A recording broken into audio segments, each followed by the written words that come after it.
Hey y'all, my name's Heather Rep. I am a physician assistant anesthetist, also called a PAA. I am licensed here in Georgia. I've been practicing anesthesia for about 7 years. My job pre-COVID was to assist the anesthesiologist in surgical procedures. So my job mainly was in the OR. There would be about 4 anesthetists, whether they were CRNAs or AAs, per every physician. So we would take care of patients from GI colonoscopies to plastic surgery to general surgery to hearts. We were in the room with you from start to finish. And while doing that, we became Airway Experts because we are the ones that put the breathing tube in before you go off to sleep, and we take it out, and we help keep you asleep through gases and medications, and we treat blood pressures and all the nice things that go on while the surgeon is fixing the problem. When COVID happened, elective surgeries were canceled, so we still were helping in the main operating room for emergent procedures and fractures because those things are still going on. But there were a lot of extra hands because we weren't doing, cases that would be elective like an ACL. So they put a few of us young, healthy individuals and asked us if we wanted to be redeployed to COVID units. And our family made the decision that was something we wanted to do. So I have been in a COVID ICU for the last few weeks. I've been doing night shift, which is very different than what I've done the last 4 years. But it's been very humbling, to say the least. We are essentially there as an extra set of hands. We are Airway Experts. We do know how to do a little bit of critical care management, but it's nothing like what we are seeing. So when I am there, I am really just asking the nurse practitioner, the physician, or the physician assistant how I can be helpful. And we are basically there as the intubation team.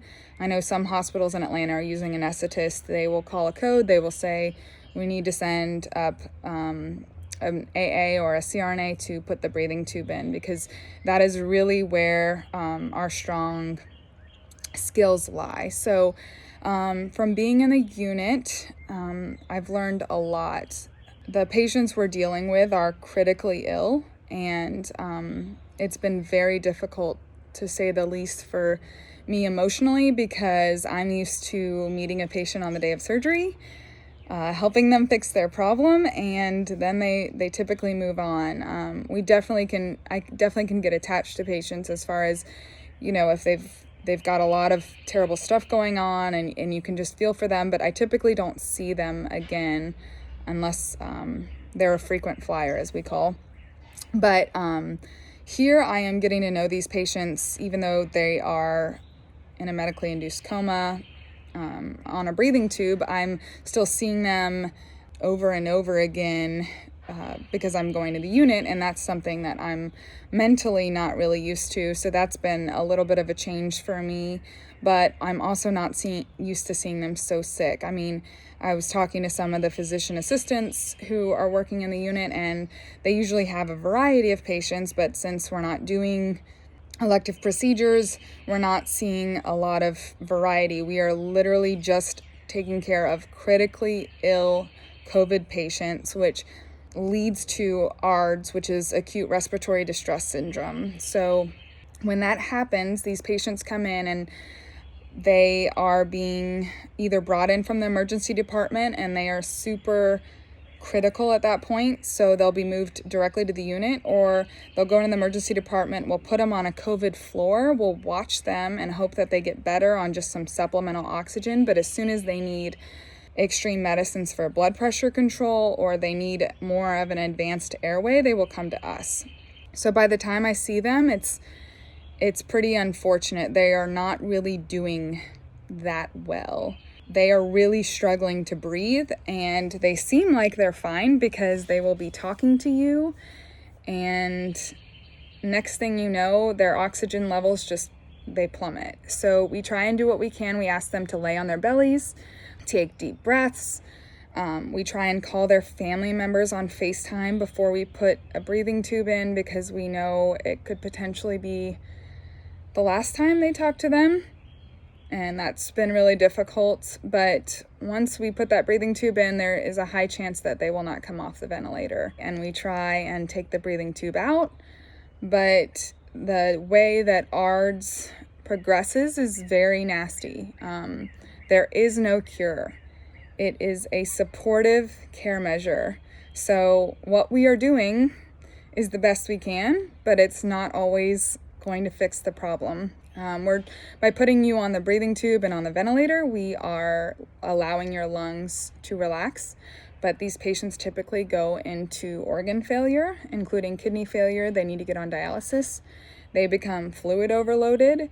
Their limbs start to swell, and from the drugs to keep their blood pressure up, they could easily lose extremities. A lot of times their lungs become more weak instead of better, so we will try and flip them from their bellies to their backs. But it's definitely not pretty when it gets to that point. So we do the best we can, and anesthesia is there to help place the breathing tube, and like I said, just help the physicians and the physician assistants and nurses in any way we can when we are there.